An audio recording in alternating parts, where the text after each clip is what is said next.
শতরূপে সারদা বই থেকে পাঠ, বিষয় শ্রীরূপিণী, রামানন্দ বন্দ্যোপাধ্যায়। পরবর্তী অংশ।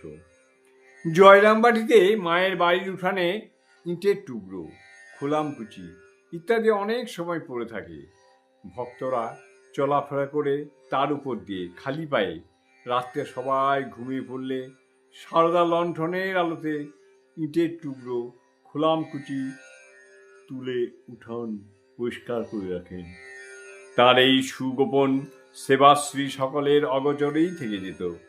দৈবক্রমে জনৈক সন্তান একদিন রাতে হঠাৎ উঠে দেখেন বাড়ির উঠানে লণ্ঠনের আলো জেলে কে একজন খুন্তা দিয়ে মাটিতে কিছু করছে।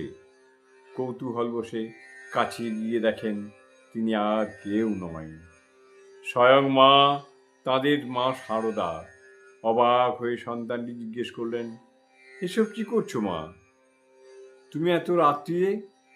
ধরা পড়ে যাওয়াতে লজ্জা পেয়ে মা বললেন, ও কিছু না, ছেলে মেয়েরা সব খালি পায়ে চলাফেরা করে, ইটের টুকরো খোলামকুচি কখন কার পায়ে ফুটে যায় কে জানে, তাই এসব পরিষ্কার করে রাখছি। সারদার এসব মৌন সেবাশ্রীর কথা আমরা কতটুকুই বা জানি। জয়